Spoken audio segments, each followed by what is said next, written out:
अगर भक्त का प्रेम सच्चा हो तो भगवान उसके लिए नंगे पांव दौड़े आते हैं।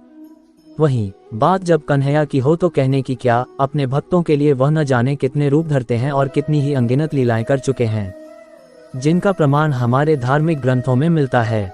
ऐसी ही एक रोचक कथा है जब कन्हैया ने अपने भक्त के लिए एक अनोखा काम किया। तो आइए जानते हैं इस बारे में विस्तार से।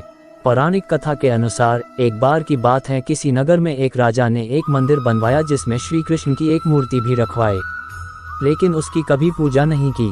पूजा करने के लिए मंदिर में एक पुजारी को रखा गया। पुजारी नियमित कन्हैया जी को नहलाता और बड़ी ही श्रद्धा भाव से उनकी पूजा अर्चना करता। राजा भी रोज कान्हा जी के लिए एक फूलों की माला भेज देता था और जब वह दर्शन करने आता तो पुजारी उस माला को उतारकर राजा को पहना देता। ऐसा करते करते पुजारी की भी उम्र बीत चुकी थी।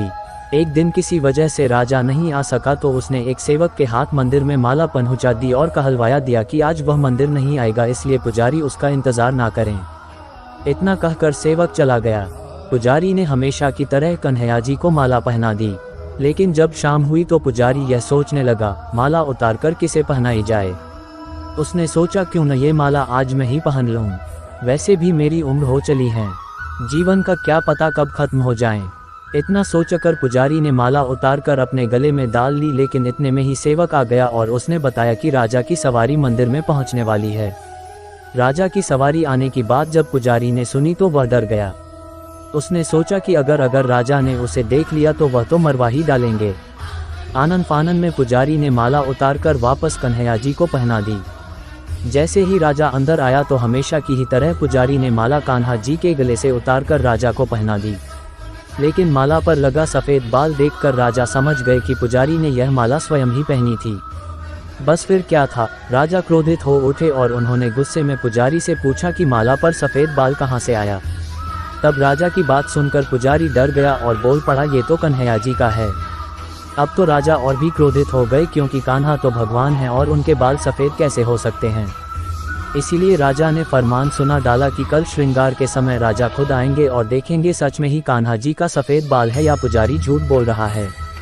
उन्होंने कहा कि अगर पुजारी ने झूठ बोला होगा तो उसे फांसी दे दी जाएगी। राजा का फरमान सुनकर पुजारी का बुरा हाल हो गया। उसने सोचा अब क्या करें, कहाँ जाए, अब तो उसका मरना तय है। तब रोते रोते वह भगवान की शरण में पहुंचा और उनसे कहा कि हे केशव, मुझसे झूठ बोलने का अपराध तो हुआ है, लेकिन हो सके तो मुझे क्षमा कर दें और राजा से रक्षा करें। पुजारी ने कहा कि हे माधव, आपकी सेवा करते करते करते मैं वृद्ध हो चुका हूँ, अब आप मुझे माफ़ कर दीजिए, ऐसी गलती दोबारा नहीं होगी। यही कहते कहते पुजारी की न जाने कब आँख लग गई और उसकी आँख तब खुली जब सुबह हो चुकी थी।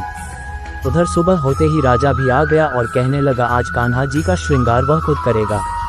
ऐसा कहकर जैसे ही राजा ने कान्हा जी का मुकुट उतारा तो देखा कि श्री कृष्ण के तो सारे बाल ही सफ़ेद हैं। लेकिन राजा को फिर भी यकीन नहीं हुआ।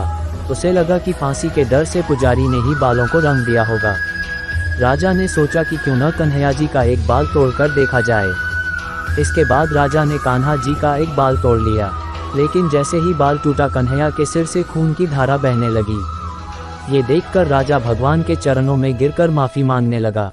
तभी श्री कृष्ण की मूर्ति से आवाज आई, हे राजन, तुमने मुझे केवल मूर्ति मात्र ही समझा, इसलिए आज से मैं तुम्हारे लिए केवल मूर्ति मात्र ही रहूंगा। लेकिन पुजारी ने सच्चे मन और पूरी श्रद्धा से मेरी भक्ति की है, इसलिए उसकी अनन्य भक्ति को देखकर मुझे अपने बाल सफ़ेद करने पड़े। कन्हैया जी ने कहा कि भक्ति में कभी भी संशय नहीं होना चाहिए और सच्चे भक्त की लाज तो मैं कभी जाने ही नहीं देता।